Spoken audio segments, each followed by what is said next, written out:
بسم اللہ الرحمن الرحیم۔ السلام علیکم۔ قیامت کبریٰ چینل پر آپ سب کو دل کی گہرائیوں سے خوش آمدید کہتا ہوں۔ آج میں ایک اور نئی ویڈیو کے ساتھ آپ کی خدمت میں حاضر ہوا ہوں۔ مولانا احمد جمشید صاحب خان نے سورۃ فاتحہ کی فضیلت بیان کی ہے، آئے وہ دیکھتے ہیں۔ الحمدللہ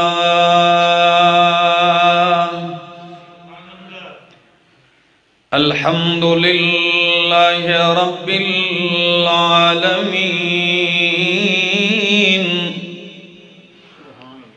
والعاقبۃ للمتقین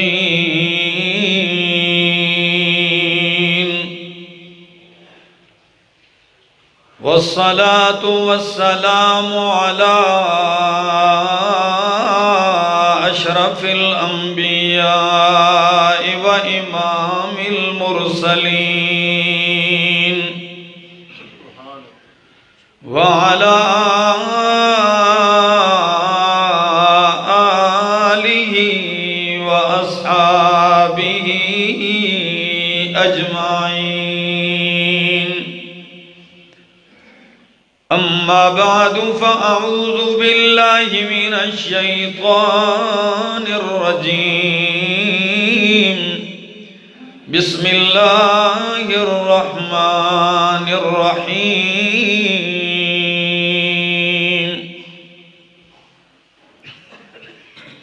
والله أخرجكم من بطون أمهاتكم لا تعلمون شيئا وجعل لكم السمع والأبصار والأفئدة لعلكم تشكرون. وقال تعالى يوم لا ينفع مال ولا بنون إلا من أتى الله بقلب سليم.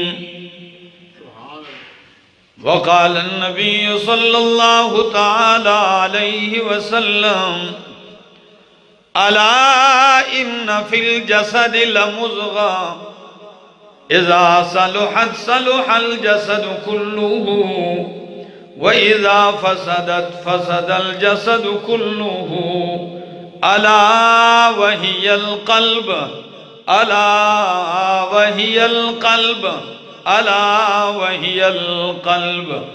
سبحان ربك رب العزة عما يصفون وسلام على المرسلين والحمد لله رب العالمين.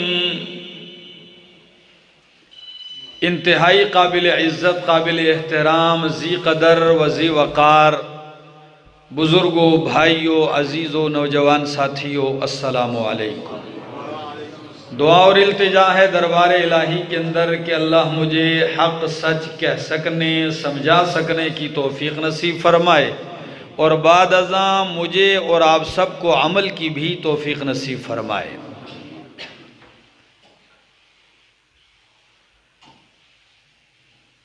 انسان مخلوقات میں سے اشرف المخلوقات ہے،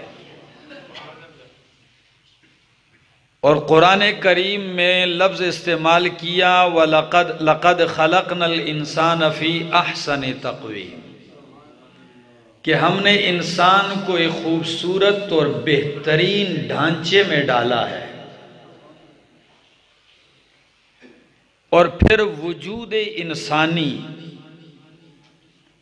یہ بے شمار نعمتوں سے بھرپور ہے، اور اس وجود کے اندر ایک ایک نعمت اتنی بڑی اور عظیم ہے کہ انسان اگر زندگی بھر اس ایک نعمت کا شکر ادا کرنا چاہے تو ادا نہیں کر سکتا. مثلاً نعمتوں میں ایک نعمت ہے آنکھیں. اللہ نے آنکھیں دی ہیں کہ اس سے دیکھا جائے. کیا کیا جائے؟ دیکھا جائے. دیکھنے کے لیے اللہ نے کان دیے کہ اس سے سنا جائے، اور اللہ نے زبان دی ہے کہ اس سے بولا جائے، ہاتھ دیے کہ پکڑا جائے، پاؤں دیے ہیں کہ چلا جائے۔ تفصیل زیادہ نہیں کر سکتا، توجہ کا طلبگار ہوں، بے اندازہ توجہ رکھیں گے تو یہ موضوع آپ کو بہت لطف دے گا، فائدہ دے گا۔ جس طرح آنکھ دیکھنے کے لیے، کان سننے کے لیے، زبان بولنے کے لیے، ہاتھ پکڑنے تھامنے کے لیے، پاؤں چلنے کے لیے، اس بیش بہا قیمتی وجود میں اللہ نے ایک بیش بہا قیمتی چیز رکھی ہے جسے دل کہتے ہیں، یہ اللہ نے دیا ہے اپنی معرفت کے لیے۔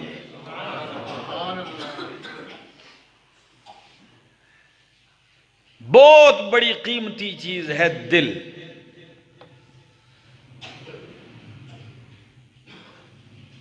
جتنا یہ اہم ہے یہ ٹکڑا، یہ گوشت کا یہ لوتھڑا، اتنا ہی لوگوں نے اس کو حقیر اور بے قیمت سمجھ رکھا ہے۔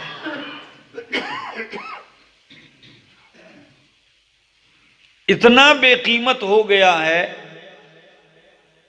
کہ آپ اکثر تماشے دیکھتے ہیں، کسی نے چابی چین کے ساتھ لٹکایا ہوا ہے، دل لٹک رہا ہے،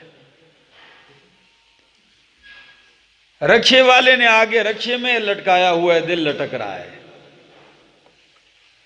کسی نے گاڑی کے شیشے پہ بنایا ہوا ہے،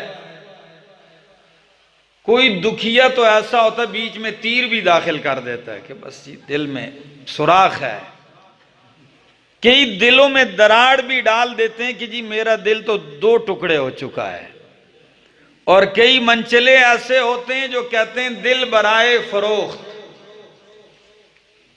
یہ نظارے آپ کو سڑکوں پہ ملیں گے، گاڑیوں پہ، دل برائے فروخت، قیمت صرف ایک مسکراہٹ۔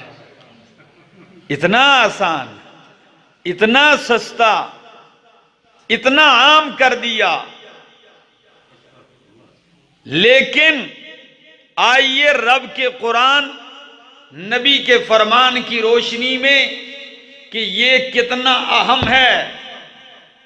حضرت ابو ہریرہ رضی اللہ تعالیٰ عنہ فرماتے ہیں، ان القلب ملک، ان القلب ملک والاعضاء والجوارح جنودہ، دل تو بادشاہ ہے اور اعضاء اس کا لشکر اور فوج ہے۔ یہ بادشاہ ہے، یہ آنکھ، یہ کان، یہ ہاتھ پاؤں، یہ زبان، یہ سارا وجود، اس کی سلطنت، اس کی بادشاہت دل کرتا ہے۔ اور دل ایمان کا مقام ہے۔ ایمان کا ٹھکانہ بھی کیا ہے بولو؟ دل ہے۔ محبت کا مرکز بھی دل ہے، تقوی کا مرکز بھی دل ہے۔ اللہ کے پاک پیغمبر صلی اللہ تعالی علیہ وسلم فرماتے ہیں، الا ان فی الجسد لمضغہ، خبردار لوگوں، انسانی بدن میں ایک لوتھڑا ہے گوشت کا، جب وہ ٹھیک ہو جائے تو سارا بدن ٹھیک ہو جاتا ہے۔ وَإِذَا فَسَدَتْ فَسَدَ الْجَسَدُ كُلُّهُ، جب وہ بگڑ جائے پورا بدن بگڑ جاتا ہے۔ اَلَا وَهِيَ الْقَلْبُ، خبردار خوب سن لو، وہ لوتھڑا کیا چیز ہے؟ بولو، وہ دل ہے۔ ایک اور نزول قرآن کے لیے بھی اللہ نے دل کا انتخاب کیا۔ اللہ قرآن کیا کہتا ہے ذرا سنیے، سورہ شعراء آیت 194، فرمایا نزل به الروح الامین علی قلبک قرآن جبریل لے کے آیا ہے، جبریل نے اتارا ہے کس پر؟ علی قلبک، میرے پیغمبر آپ کے دل پر۔ تو قرآن کے نزول کے لیے بھی دل کا انتخاب کیا ہے، ایمان کے لیے بھی دل کو صندوق بنایا ہے، تقوی کے لیے بھی صندوق دل ہے۔ نبی کریم نے فرمایا سن لو لوگو، التقوی ہا ہنا، واشار الی صدرہ، یوں اشارہ کر کے فرمایا لوگو التقوی ہا ہنا، تقوی ادھر ہے۔ اس اشارے کو سمجھے، تقوی کہاں ہے؟ یوں اشارہ کر کے فرمایا تقوی ادھر ہے۔ اور ایمان مزین بھی دلوں میں ہوتا ہے۔ صحابہ کرام کے بارے میں قرآن کیا کہتا ہے؟ فرمایا حبب الیکم الایمان وزینہ فی قلوبکم، میرے پیغمبر کے صحابہ، حبب الیکم الایمان، اللہ نے ایمان کو تمہارے لیے محبوب بنا دیا، وَزَيَّنَهُ فِي قُلُوبِكُمْ، اور ایمان کو تمہارے دلوں میں مزین کر دیا۔ یعنی اگر کوئی چیز جھجتی ہے تو تمہارے دلوں میں ایمان جھجتا ہے۔ تمہارے دل اتنے قیمتی ہیں، اللہ اکبر۔ ایک مقام آگے ذرا سنیے، یہ میرے سامنے 14واں پارہ ہے، سورت کا نام سورت النحل ہے۔ اللہ، قرآن مقدس کیا کہتا ہے؟ فرمایا واللہ اخرجکم من بطون امہاتکم، اللہ نے تمہیں پیدا کیا ماؤں کے پیٹوں سے، لا تعلمون شیئا، تم کچھ بھی نہیں جانتے تھے۔ ایسا ہی ہے، جب پیدا ہوئے تم کچھ بھی نہیں جانتے تھے، پھر اللہ نے تمہیں علم کے اسباب دیے، وہ کون سے ہیں؟ جعل لکم السمع والابصار والافئدہ، اللہ نے تمہیں سمع کان دیے، آنکھیں دی، والافئدہ، اور اللہ نے تمہیں دل دیے۔ ادھر دل کے لیے لفظ کیا استعمال کیا؟ افئدہ۔ چونکہ قرآن کریم کے طلباء بھی آج کل یہاں دور تفسیر شروع ہے، بیٹھے ہیں، تو ایک بات کہہ دیتا ہوں کہ دل انسان کا اتنا اہم ہے کہ قرآن مقدس کے اندر اللہ رب العالمین نے دل کے لیے جو لفظ استعمال کیا ہے، قلب، 132 مرتبہ استعمال کیا ہے، مفرد جمع ضمیر کی طرف مسند کرتے ہوئے دل کے لیے قلب کا لفظ کتنی دفعہ استعمال کیا؟ 132 مرتبہ۔ اور دل کے لیے لفظ فؤاد، افئدہ کا لفظ استعمال کیا 18 مرتبہ۔ اور دل کے لیے لفظ صدور، صدر استعمال کیا بمعنی قلب 44 مرتبہ۔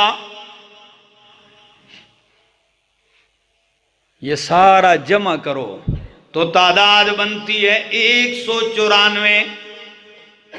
تو یوں لگتا ہے کہ قرآن مقدس میں اللہ نے دل کے لیے دل کا ذکر کتنی مرتبہ کیا؟ 194 مرتبہ کیا۔ کبھی قلوب، کبھی قلب کہا، کبھی افئدہ کہا، اور کبھی صدور، صدر کہا ہے۔ فرق کیا ہے؟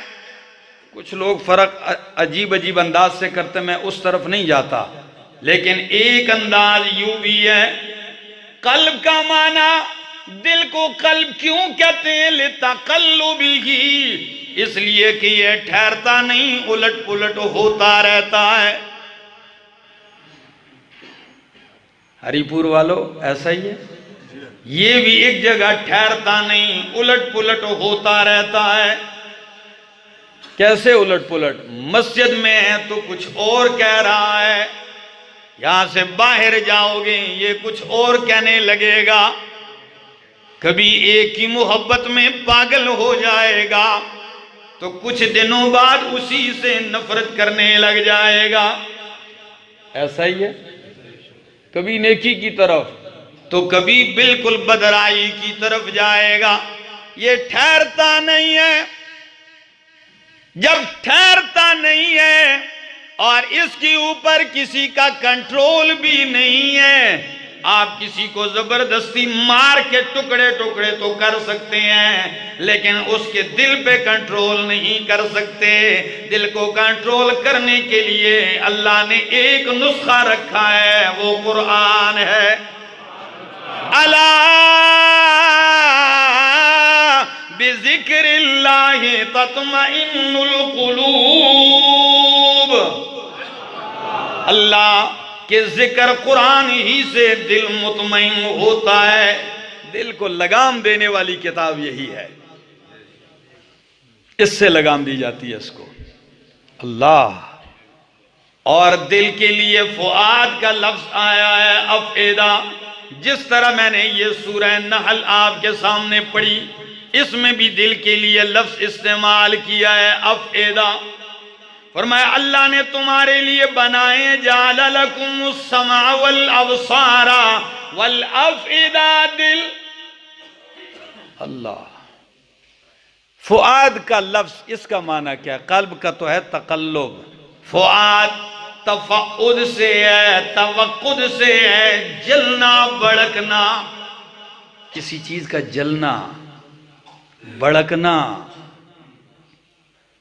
اللہ، تو یہاں ایک نکتہ ہے، ایک عرب عالم لکھتے ہیں، کہتے ہیں وجہ یہ ہے، اور دل کے لیے فؤاد کا لفظ قرآن میں صرف سورہ مکی صورتوں میں استعمال ہوا ہے۔ کون سی صورتوں میں؟ مکی صورتوں میں، یعنی نبی کریم جب تک مکہ مکرمہ میں جو صورتیں اتری ہیں مکی صورتوں میں، اور اس کا معنی جلنا۔ کیوں؟ اس لیے کہ مکی دور تکلیفوں کا، سختیوں کا، پریشانیوں کا، دل کے تڑپنے اور بڑکنے کا تھا، یہ بہت تکلیف دہ دور تھا۔ تو یہاں فؤاد کا لفظ آ رہا ہے، اور صدر سینے کو بھی کہتے ہیں، لیکن صدر بمعنی قلب 44 مقامات پہ آتا ہے۔ مثلا قرآن مقدس کہتا ہے افلا یعلم اذا بعثر ما فی القبور وحصل ما فی الصدور، کہ انسان یہ نہیں جانتا کہ جس دن قبروں کو اکھیڑا جائے گا یہ سارے زندے کر کے نکالے جائیں گے۔ ایک بعثر ما فی القبور وحصل ما فی الصدور، اور جس دن سینوں کے راز یعنی دلوں کے راز کھولے جائیں گے۔ راز کہاں ہوتے ہیں؟ یہ سارے کھولے جائیں گے۔ اور قرآن کہتا ہے دوسرے مقام پہ بھی من شر الوسواس الخناس الذی یوسوس فی صدور الناس، جو سینے میں، تو سینے میں وسوسہ نہیں، وسوسہ کہاں ڈالتا ہے شیطان؟ دل میں، تو صدر بمعنی قلب ہے یہاں۔ اللہ اکبر۔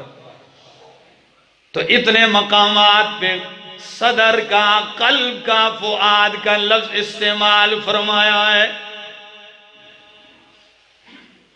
ذرا یہ بھی دیکھ لیجئے تاکہ آپ کو ذرا اور بھی خوشی ہو کہ یہ کتنا اہم ہے۔ نبی اکرم صلی اللہ تعالی علیہ وسلم، ترمذی کی روایت ہے، حضرت ام سلمہ رضی اللہ تعالی عنہ کے بارے میں حضرت شہر بن حوشب رضی اللہ تعالی عنہ فرماتے ہیں، ترمذی کی حدیث ہے، فرمایا میں نے ام المومنین سے پوچھا یا ام المومنین، نبی کریم کی تو دیگر بھی ازواج تھیں لیکن جب آپ کی باری ہوتی تھی یہ بتائیں نبی کریم اکثر کیا دعا پڑھا کرتے تھے؟ یہ بھی عجیب سوال ہے نا۔ جب اللہ کے محبوب آپ کے پاس ہوتے تو کیا دعا پڑھا کرتے تھے؟ تو ام المومنین ام سلمہ رضی اللہ تعالیٰ عنہ فرماتی ہیں میرے ہاں جب بھی آپ کے قیام ہوتا تو آپ اکثر پڑھا کرتے تھے اللہم یا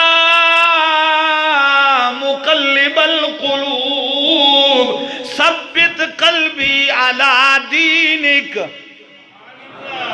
یا مقلب القلوب ثبت قلبی علی دینک۔ مانا تو سنیے ہری پور والو، او دلوں کو پلٹنے والے اللہ، اللہ دلوں کو الٹنے والے اللہ، ثبت قلبی علی دینک، میرے دل کو جما دے، مضبوط کر دے اپنے دین پر۔ کتنی جامع دعا ہے کہ دل ٹھہرتا نہیں، الٹتا پلٹتا ہے، تو اللہ اس کو الٹنے پلٹنے سے بچا، اس کو دین پہ کیا کر دے؟ مضبوط کر دے، پختہ کر دے۔ تم المومنین فرماتی ہیں میں نے اپنے پاک پیغمبر سے پوچھ لیا یا رسول اللہ صلی اللہ علیہ وسلم، میں جب بھی آپ کو دیکھتی ہوں کہ آپ یہی دعا پڑھتے ہیں یا مقلب القلوب ثبت قلبی علی دینک، یہی دعا پڑھتے ہیں، وجہ کیا ہے؟ نبی کریم نے فرمایا یا ام سلمہ، او ام سلمہ،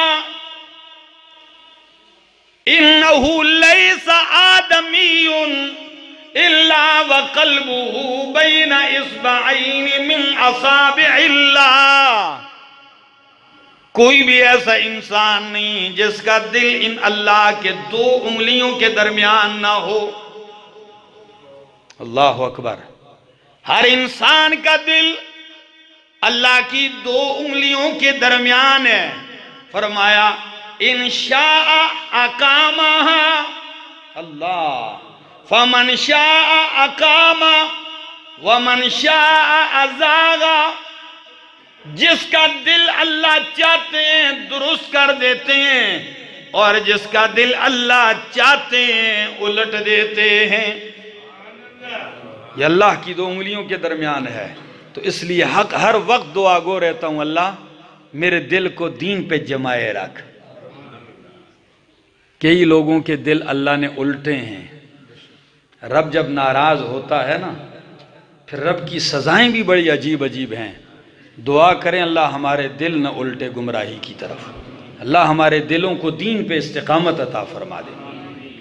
تو دل کے بارے میں فرمایا کہ یہ اللہ کی انگلیوں کے درمیان ہے، جس طرف چاہتا ہے اللہ پھیر دیتا ہے۔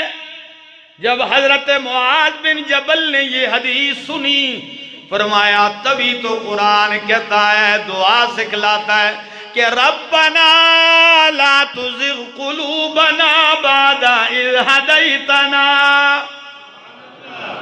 اللہ ہمارے دل کو ٹیڑھا ہونے سے بچا، بعد اس کے کہ تو نے ہمیں ہدایت دے دی ہے، اللہ رہنمائی کرنے کے بعد اسے بچا لے۔ اللہ اکبر، کتنا قیمتی ہے دل۔ اور علامہ ابن قیم رحمہ اللہ عجیب بات کہتے ہیں، وہ کہتے ہیں لوگوں اللہ نے کائنات میں اپنی استوا کے لیے عرش کا انتخاب کیا ہے۔ اللہ نے اپنی استوا کے لیے کس کا انتخاب کیا ہے؟ اب آپ کہیں گے اللہ عرش اللہ کے لیے مکان نہیں، اللہ مکان زمان سے کیا ہے؟ پاک ہے۔ جب یہ مکان نہیں تھے، یہ زمان نہیں تھا، تب بھی اللہ تھا، ہے، رہے گا۔ ٹھیک ہے جی، تو عرش کے اوپر اللہ کا استوا ہے۔ اب آپ کہیں گے کیسا ہے؟ یہ میرے اور آپ کی سمجھ سے بالا تر ہے۔ ہمارا ایمان کیسا ہے؟ کما یلیق بشانہ، جیسے اللہ کی شان کے لائق ہے۔ تو علامہ ابن قیم فرماتے ہیں اللہ نے عرش کو اپنی استوا کے لیے چنا ہے۔ قرآن کہتا ہے الرحمن علی العرش استوى، عرش کو استوا کے لیے چنا۔ او انسانا تیرے دل کو اللہ نے اپنی معرفت کے لیے چنا ہے۔ عرش حق سچ کی پہچان ایمن جمشید خان زندہ باد۔ توجہ فرمایا کہ عرش استوا کے لیے، دل معرفت کے لیے۔ اسی لیے جب شاہ ولی اللہ محدث دہلوی رحمہ اللہ دل کی تفسیر کرتے ہیں نا، تو وہ فرماتے ہیں کہ دل کی مماثلت عرش کے ساتھ ہے۔ اللہ اکبر، یہ اتنا قیمتی ہے میرا دوست، یہ ایسا ہی گوشت کا لوتھڑا ہے، یہ اتنا قیمتی ہے کہ حدیث کے الفاظ سنانے لگا ہوں ابن ماجہ کے۔ فرمایا ان اللہ لا ينظر الى صورکم ولا الى اموالکم، اللہ تمہاری صورتوں کو، مالوں کو نہیں دیکھتا، ولیکن ينظر الى قلوبکم، اللہ تمہارے دل دیکھتا ہے، صورت نہیں دیکھتا۔ کس کا رنگ کیسا ہے، گورا ہے کالا ہے، اس کا رنگ کیسا ہے، اس کے پاس مال تھوڑا ہے زیادہ ہے، نہیں، اللہ اس کو نہیں دیکھتا۔ اللہ کس کو دیکھتا ہے؟ اللہ تمہارے دل کو دیکھتا ہے۔ اور ایک روایت میں ینظر ما فی قلوبکم، دل کے اندر جو کچھ ہے اللہ اسے دیکھتا ہے۔ اللہ اکبر۔ اب آئیے پھر دل بھی قرآن نے تقسیم کی۔ قرآن نے دل کی کیا کی ہے؟ کاش کہ میرے پاس وقت ہوتا، گھڑی اوپر اتنی تیزی سے چل رہی ہے۔ دل کی تقسیم قرآن کرتا ہے۔ دو قسم کے دل ہیں، ایک بیمار اور ایک صحت مند تندرست دل۔ آپ کہیں گے آج تو آپ حکیم صاحب بنے ہوئے ہیں۔ نہیں میرے دوستو، یہ میرا وہ فن نہیں ہے، اور نہ ہی میں وہ بات کرتا ہوں، وہ الحمدللہ ہمارے حافظ حکیم عطا الرحمن صاحب۔ گزشتہ جمعے میں نے اشارہ کیا، ایک دوست مجھے کہنے لگے آپ نے بتایا نہیں، تو میں کہہ دیتا ہوں حافظ حکیم عطا الرحمن صاحب انتہائی محبت رکھتے ہیں مجھ سے، اور مجھے بھی ان سے بہت زیادہ محبت ہے۔ اللہ ان کی زندگی میں برکت عطا فرمائے۔ دل کے لیے اگر کشتہ وغیرہ دوائی لینی ہو نا قلبی، تو وہ بنائیں گے۔ میں جو کشتہ دے رہا ہوں یہ اور ہے، بات سمجھ میں آ رہی ہے نا، یہ اور ہے، آپ اس کو سمجھنے کی کوشش کریں۔ فرمایا دل بیمار اور دل صحت مند، بیمار دل، صحت مند دل۔ قرآن جب صحت مند دل ذکر کرتا ہے تو اس کی 10 قسمیں بیان کرتا ہے۔ کتنی قسمیں؟ 10 قسمیں، 10 تعبیرات کے ساتھ دل کے 10 اوصاف ذکر کرتا ہے۔ یہ دل مجھے پسند ہے، یہ دل مجھے پسند ہے، یہ بھی صفت والا دل ہے، یہ بھی اچھی صفت والا دل ہے۔ کتنے اوصاف؟ بولو 10 دل۔ اور ایک دل وہ ہے جو بیمار ہو۔ بیمار دل کی اللہ نے 25 قسمیں ذکر کی ہیں۔ کتنی؟ اور یہ 25 کی 25 قرآن میں ہے۔ صحت مند دل کے لیے کبھی اللہ صفت ذکر کرتے ہیں قلب مطمئن۔ کیا؟ الا بذکر اللہ تطمئن القلوب، جو قرآن پہ مطمئن ہو جائے، یہ مطمئن دل اللہ کو پسند ہے، یہ قابل تعریف ہے۔ اور ایک قلب منیب، منیب الرحمن، کون سا دل؟ قلب منیب، اللہ کو پسند ہے، یہ صحیح دل ہے۔ قرآن کہتا ہے سورہ قاف میں من خشی الرحمن بالغیب وجاء بقلب منیب، جو اللہ سے ڈر گیا بن دیکھے، غیب میں رہتے ہوئے اللہ سے ڈر گیا وَجَاءَ بِقَلْبٍ مُنِيبٍ اور اللہ کے پاس منیب دل لایا. کون سا دل؟ تو منیب کا معنی کیا ہے؟ بار بار رب کی طرف پلٹنے والا، رجوع کرنے والا، مائل ہونے والا دل. تو ایک قسم یہ ہے، اور ایک قسم ہے القلب الوجل، ڈرنے والا دل. سورہ انفال آیت نمبر 2 قرآن کیا کہتا ہے؟ اللہ انما المؤمنون الذین اذا ذکر اللہ وجلت قلوبهم. مومن وہ لوگ ہیں جب اللہ کا ذکر کیا جاتا ہے، اذا ذکر اللہ یعنی اللہ کی عظمت، بڑائی، طاقت، کبریائی کا ذکر ہوتا ہے. وجلت قلوبهم ان کے دل ڈر جاتے ہیں. جو اللہ کی اس کے عظمتوں کے سامنے ڈر جائے، یہ قلب وجل بھی اللہ کو پسند ہے. اور ایک قسم دل ہے سلیم. کون سا دل؟ قلب سلیم. سورہ شعراء آیت نمبر 88-89 قرآن کہتا ہے اِلَّا مَنْ أَتَى اللَّهَ بِقَلْبٍ سَلِيمٍ يَوْمَ لَا يَنْفَعُ مَالٌ وَلَا بَنُونَ. قیامت کا ذکر ہے جس دن مال نفع نہیں دے گا، ولا بنون اولاد نہیں نفع دے گی. کیا چیز نفع دے گا؟ اِلَّا مَنْ أَتَى اللَّهَ بِقَلْبٍ سَلِيمٍ مگر وہی نفع مند ہوگا جو اللہ کے سامنے سالم دل لے کے آ گیا. کون سا دل؟ سالم، پورا پورا کہ اللہ یہ جو دل تھا یہ سارے کا سارا آپ کا ہے. یہ تو بڑا مشکل ہے، کیونکہ ہم نے کچھ نے تو دل دکان پہ دیا ہوا ہے، کچھ کاروبار پہ ہار کے آ گیا، کوئی دنیا کے حسن و جمال پہ دل دے بیٹھا ہے.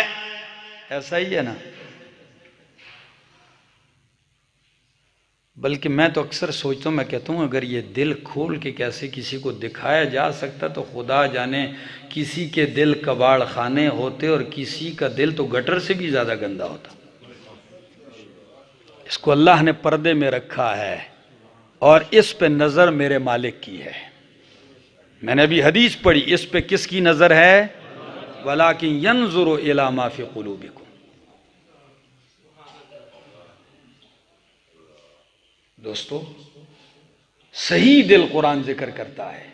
قلب سلیم جو شرک سے سالم ہو، جو کفر سے سالم ہو، جو غلط عقیدے سے سالم ہو، جو حسد سے سالم ہو، جو بغض کینے نفرت سے سالم ہو. یہ دل، یہ اللہ کو پسند ہے. یہ دل نفع دے گا. إِلَّا مَنْ أَتَى اللَّهَ بِقَلْبٍ سَلِيمٍ. اور ایک دل ہوتا ہے قلب لین، نرم دل. کیا؟ میں مطالعے کے دوران سوچتے سوچتے ایک بات دل میں آئی کہ آپ کہیں گے دل تو ویسے بھی نرم، ایک لوتھڑا ہی تو ہے، ہڈی تو اس میں نرم ہے، لیکن یہ نرم اتنا سخت ہو جاتا ہے کبھی کہ قرآن کہتا ہے فَهِيَ كَالْحِجَارَةِ أَوْ أَشَدُّ قَسْوَةً. اور بدبختہ تیرا دل تو پتھر سے بھی زیادہ سخت ہو چکا ہے. اور جیسے یہ دل دیکھ لیجئے کہ نرم ہے، لوتھڑا ہے. میں کہتا ہوں اس کی تشبیہ اگر میں دوں، غلط نہ ہو تو میں اس کی تشبیہ سمندر سے دوں. توجہ ہے؟ اس کی تشبیہ میں دوں تو کس سے دوں؟ سمندر ہے، حد نگاہ تک بالکل یہ پانی نرم ہے، ایسے لوتھڑی کی طرح نرم پڑا ہوا ہے. ایک سطح ہی نظر آ رہی ہے ہم کو اور کچھ نہیں، لیکن تھوڑا سا نیچے اترو گے تو یہ سمندر ایک نیا جہان ہے اندر، ایک نیا جہان ہے، ایک نئی دنیا آباد ہے، نئی مخلوق آباد ہے، اتنی بڑی بڑی مخلوق ہے کہ دیکھی بھی نہیں ہو۔ بالکل یہی چھوٹا سا جو لوتھڑا ہے نا، یہ سمندر ہے، اس دل کے سمندر میں اتر کے دیکھو تو کتنی بڑی دنیا رکھی ہوئی اللہ نے۔ اللہ اکبر، بہت بڑی دنیا ہے اندر۔ بس یوں سمجھ اللہ، یہ تو میں نے ایک اپنی مثال دی ہے۔ بہرحال کبھی قرآن کہتا ہے قلب لین، سورہ زمر آیت 24-23 قرآن کہتا ہے اللہ نزل احسن الحدیث کتابا متشابہا مثانی تقشعر منہ جلود الذین یخشون ربهم ثم تلین جلودهم وقلوبهم الى ذکر اللہ۔ قلب لین وہ ہے، اللہ فرماتے ہیں اللہ نزل احسن الحدیث، اللہ نے بہترین بیان اتارا ہے، بہترین بات اتاری ہے، بہترین حدیث اتاری ہے۔ وہ بہترین حدیث کیا ہے؟ کتابا متشابہا مثانی، یہ شان والی کتاب ہے، متشابہا، جس کی آیتیں ایک دوسرے کے ساتھ صداقت میں مشابہت رکھتی ہیں، مثانی، جس کی آیتیں مکرر ہیں، ایک ہی مضمون کو مختلف پیرایوں میں ذکر کرتا ہے قرآن۔ کمال کیا ہے اس قرآن کا؟ تقشعر منہ جلود الذین یخشون ربهم، جو رب سے ڈرتے ہیں ان کی وجود پہ رونگٹے کھڑے ہو جاتے ہیں۔ پھر کیا ہوتا ہے؟ ثم تلین جلودهم وقلوبهم الى ذکر اللہ، پھر ان کے وجود بھی اور ان کا دل بھی نرم ہو جاتا ہے اللہ کی طرف، تلین و نرم ہو جاتا ہے اللہ۔ تو قلب لین یہ صحت مند دل ہے، اور ایک دل ہے بیمار۔ کون سا دل؟ بیمار دل۔ تو اس کی 25 قسمیں ذکر کی ہیں۔ وہ 25 قسمیں کیا کیا ہیں وہ ساری تو اس وقت ناممکن ہے، لیکن ایک قسم بیمار دل وہ ہے جس میں نفاق کی بیماری ہو، فی قلوبہم مرض فزادہم اللہ مرضا۔ اللہ فرماتے ہیں ان منافقوں کے دلوں میں بیماری ہے، اللہ نے اور بڑھا دی ہے ان کی بیماری۔ تو ایک بیمار قسم کا دل ہوتا ہے، اس بیمار قسم کی ایک قسم ہے سخت دل۔ کیا؟ تو قرآن کہتا ہے فَوَيْلٌ لِّلْقَاسِيَةِ قُلُوبُهُمْ، بربادی ہے، ہلاکت ہے ان لوگوں کے لیے جن کے دل سخت ہیں۔ اللہ۔ اور ایک قسم ہے بیمار دل کی، وہ دل جس پہ تالا لگا ہو، قلب مقفل۔ کون سا دل؟ جس پہ تالا لگا ہو، قفل تالے کو کہتے ہیں، مقفل تالا لگا ہوا۔ یہ کون سا ہے؟ قرآن کہتا ہے ام علی قلوب اقفالها۔ یہ قرآن نہیں دیکھتے، توجہ نہیں کرتے قرآن کی طرف، یا ان کے دلوں پہ تالا لگا ہوا ہے؟ جس دل میں قرآن کی سمجھ نہ اترتی ہو، سمجھو اس پہ کیا لگا ہوا ہے؟ یہ تالا ہے۔ اللہ ہمارے دلوں کے تالے کھول دے، نور قرآن اتار دے اس میں۔ اللہ اکبر۔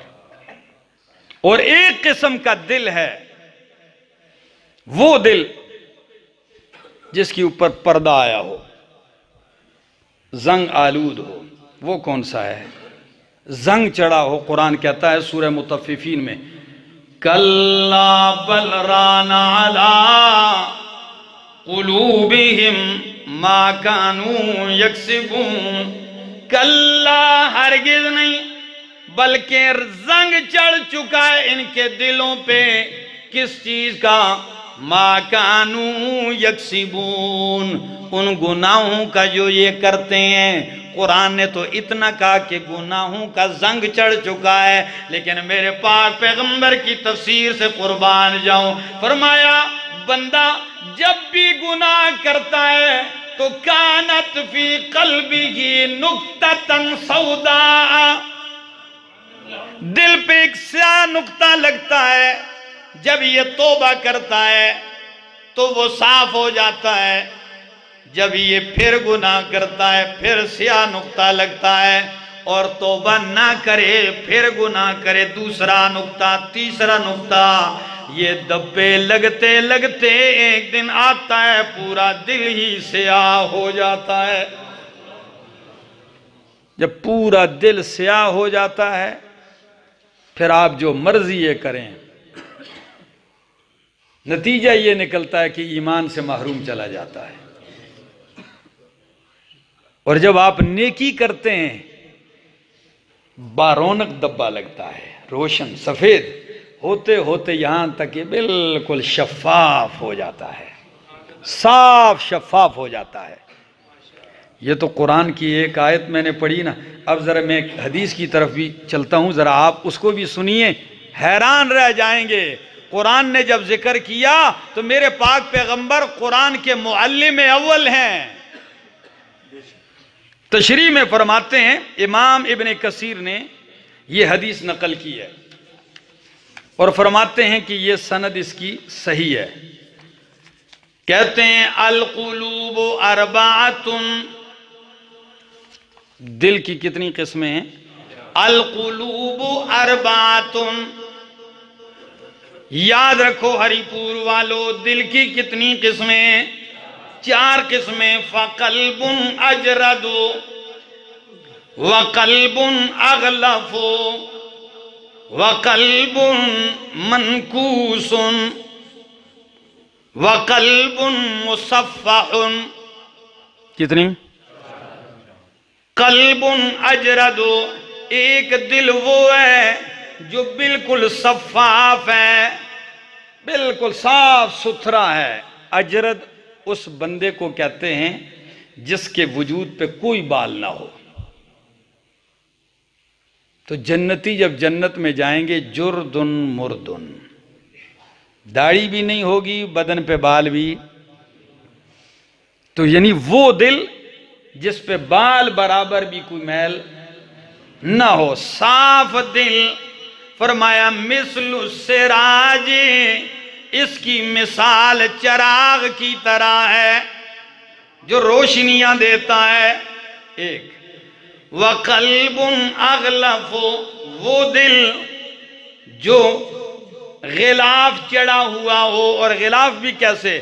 مربوط علی غلافہ، غلاف چڑھا ہو اور غلاف بھی اوپر سے باندھا گیا ہو، ایسے تھیلا میں ڈالا گیا اس کو تھیلے میں اور اوپر سے اس کو سیا گیا ہو۔ اور تیسرا الٹا دل، منکوسن، سیدھا نہیں بلکہ الٹا دل۔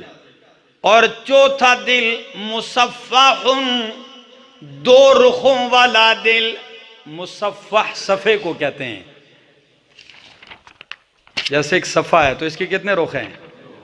اکثر لوگ کہتے ہیں یہ تو میری بات کا آپ نے تقریر کی ورق کا ایک رخ دیکھا ہے، صفحے کا دوسرا رخ دکھاؤں گا تو پتہ چل جائے گا، ٹھیک ہے نا؟ تو مصفح 2 رخ والا۔ اب آئیے تشریح، فرمایا جو پاک دل ہے چراغ کی طرح، یہ مومن کا دل ہے جو اجالے دے رہا ہے۔ فقلب المؤمن، اس میں نور ایمان چمک رہا ہے۔ اور وقلب اغلف، اور غلاف چڑھا ہوا سیاہ ہوا دل، یہ کافر کا دل ہے جس پہ اللہ نے مہر لگا دی ہے، بس ختم، اوپر سے سی دیا۔ اور وقلب منکوس، الٹا دل، اوندا کیا ہوا دل، الٹا پڑا ہوا دل، یہ کون سا ہے؟ فرمایا ذالک قلب المنافق، یہ منافق کا دل ہے۔ یہ کس کا دل ہے؟ اس کو الٹا کیوں کہا؟ کہتے ہیں اس لیے کہ عرفہ ثم انکارا، اس نے پہلے سمجھا پھر انکار کیا، جانا پھر کیا کیا؟ انکار کیا۔ منافق کا دل الٹے ہوتے ہیں، اور یہی وجہ ہے آپ صحیح بھی کام کریں گے تو ان کو کیا نظر آئے گا؟ الٹا ہی نظر آئے گا۔ ان عقل کے اندھوں کو الٹا نظر آتا ہے، مجنوں نظر آتی ہے، لیلا نظر آتا ہے۔ تو فرمایا یہ کون سے دل ہے؟ منافق کا۔ اور چوتھا دل کون سا ہے؟ مصفح، دو رخ والا دل۔ یہ اس منافق کا دل ہے جس کے دل میں ایمان بھی ہو نفاق بھی ہو، بین بین ہو۔ ادھر کچھ فائدہ نظر آتا ہے نا، مائل ہو جاتا ہے تھوڑا سا، ٹھیک ہے نا؟ پھر اگر تھوڑی سی کچھ چیزیں دیکھتا ہے نا کہ ادھر غلطی ہوئی، ادھر او اسلام میں تو یہ ہے، پھر ادھر پلٹ جاتا ہے۔ ایسے لوگ آپ نے دیکھے ہوں گے جی، جو بالکل ایسی رسی پہ چل رہے ہیں تو کبھی ادھر ڈگمگائے اور کبھی اس طرف ہوئے۔ فرمایا یہ جو مصفح دل ہے، وَذَلِكَ قَلْبٌ فِيهِ ایمان وَنِفَاقٌ، جس میں ایمان اور نفاق ہے۔ اس کی تشریح کرتے ہوئے دلوں کے معالج مزید فرماتے ہیں فَمَثَلُ الْإِيمَانِ فِيهِ، اس میں ایمان کی مثال، یہ دو رخیں دل میں ایمان کی مثال ایسے ہے، کَمَثَلِ الْبَقْلَةِ يَمُدُّهَا مَاءٌ طَيِّبٌ، اس سبزے کی ہے کہ جس سبزی کو آپ پاکیزہ پانی دیتے جائیں وہ بڑھتا جا رہا ہے، سبزی اور ہریالی بڑھتی ہے۔ اور جو اس کے دل میں نفاق ہے، اس کی مثال اس پھوڑے کی ہے، دانے کی ہے، جس میں پیپ اور میل اور خون بڑھتا جاتا ہے۔ یہ دو چیزیں دل میں رکھو گے تو ایک پاکیزہ سبزی ہے، پاکیزہ پانی دو تو ہریالی بڑھتی ہے، اور دوسرا یہ پھوڑا ہے، دانہ ہے، جتنا پھیلتا جائے پیپ بڑھتی جاتی ہے۔ فرمایا ان دو میں سے جس نے غلبہ پا لیا وہ جیت جائے گا۔ اگر ہریالی والا غلبہ پا گیا تو اس کا دل صاف ہو جائے گا، اگر اس نفاق کے پھوڑے کو مزید بڑھاتا گیا تو وہی پورے دل کے اوپر چھا جائے گا، ایمان ختم۔ اللہ اکبر۔ دوستو، اللہ ہمارے دلوں کو نور ایمان سے منور فرما، اللہ ہمارے دلوں کی حفاظت تو خود فرما۔ دل بہت بڑی نعمت ہے، بہت بڑی قیمتی چیز اللہ نے بنائی ہے۔ اور کسی نے بڑا پیارا لکھا ہے کہ بدن کی سلامتی کم کلام میں، زبان کی سلامتی کم کلام میں، اور دل کی سلامتی کم آسام میں۔ گناہ کم کرو۔ اللہ ہمارے دلوں کا علاج فرما اور ہمارے دلوں کی حفاظت فرما۔ ابن ماجہ کی ایک حدیث ہے، نبی علیہ السلام نے صحابہ کرام کے سامنے فرمایا، اللہ، صحابی نے پوچھا یا رسول اللہ صلی اللہ علیہ وسلم کون سا انسان افضل ہے؟ ای الناس افضل، کون افضل ہے؟ فرمایا کل مخموم القلب صدوق اللسان، ہر مخموم القلب اور سچی زبان والا افضل ہے۔ صحابہ کرام نے پوچھا یا رسول اللہ صلی اللہ علیہ وسلم، سچی زبان والا تو سمجھ میں آ گیا، لیکن مخموم القلب کا ہمیں سمجھ میں نہیں آیا، یہ کیا ہے؟ عربی دان ہونے کے باوجود بھی کہتے ہیں مخموم القلب، یہ سمجھ میں نہیں آیا۔ نبی کریم نے فرمایا مخموم القلب قال هو التقی النقی لا اسم فیہ ولا بغی ولا غل ولا حسد۔ مخموم القلب وہ آدمی ہے، التقی النقی، جس کا دل تقوی والا ہو، النقی ہو، جس کا دل غلاظتوں سے پاک ہو، لا اسم فیہ، گناہ نہ ہو اس میں، ولا بغی، بغاوت نہ ہو، ولا غل ولا حسد، میل بھی نہ ہو، حسد بھی نہ ہو۔ یہ دل اللہ کو بہت پیارا ہے اور یہی افضل ہے۔ اللہ عمل کرنے کی توفیق عطا فرمائے اور اللہ رب العالمین ہمارے دلوں کو دین کی طرف پھیر دے۔ جزاک اللہ، ماشاءاللہ۔ ابھی آپ نے ایک بہت ہی خوبصورت بیان مولانا جمشید احمد خان کے صاحب کی زبان ہی سنا ہے۔ اب میں اس کی تھوڑی سی وضاحت کر دیتا ہوں۔ آپ صلی اللہ علیہ وآلہ وسلم نے سورۃ فاتحہ کی فضیلت بیان کرتے ہوئے فرمایا ہے، آپ صلی اللہ علیہ وسلم نے سورۃ فاتحہ کے بارے میں کتنی خوبصورت باتیں بیان کی ہیں۔ سب سے پہلی بات آپ صلی اللہ علیہ وآلہ وسلم نے فرمایا ہے، قسم ہے اس ذات کی جس کی قبضے میں میری جان ہے۔ اللہ تعالیٰ کی آسمانی اور الہامی کتابوں سے نہ تورات میں ایسی صورت نازل کی ہے، نہ انجیل میں ایسی صورت نازل کی ہے، اور نہ زبور میں ایسی صورت نازل کی ہے، اور نہ قرآن مجید میں ایسی صورت ہے جس سے اللہ تعالیٰ نے یہ 7 آیاتیں بار بار پڑھی جاتی ہیں۔ یعنی جتنی بھی الہامی کتابیں ہیں، زبور ہے، تورات، انجیل میں، ان میں اللہ تعالیٰ نے یہ سورۃ فاتحہ نازل نہیں کی، اور قرآن پاک میں بھی صرف ایک ہی دفعہ یہ سورۃ فاتحہ نازل ہوئی ہے۔ اس سورت کو ام القرآن کا بھی کہا جاتا ہے، یعنی قرآن مجید کی ماں، اور ام الکتاب بھی کا درجہ دیا گیا ہے۔ رسول پاک صلی اللہ علیہ وآلہ وسلم نے ایک دوسری روایت میں فرمایا ہے کہ یہ سورۃ فاتحہ ایک بے مثال نور ہے۔ نور یعنی روشنی ہے۔ یہ ایک ایسی روشنی ہے جنہیں سیدنا عبداللہ ابن عباس رضی اللہ تعالیٰ عنہ بیان فرمایا ہے کہ رسول پاک صلی اللہ علیہ وسلم کے پاس حضرت جبریل امین تشریف فرما تھے۔ اچانک ایک آواز آئی، رسول پاک صلی اللہ علیہ وآلہ وسلم نے اپنا سر مبارک اٹھایا اور پوچھا کہ یہ آواز کیسی ہے؟ تو جبریل امین نے جواب دیا، آسمان کا یہ وہ دروازہ کھلا ہے جو آج تک نہیں کھلا گیا۔ یعنی سورۃ فاتحہ کے لیے جب اتری تو اللہ تعالیٰ نے آسمان کا وہ دروازہ کھولا جو اس سے پہلے کبھی نہیں کھولا، اور اسی دروازے سے ایک فرشتہ زمین پر اترا۔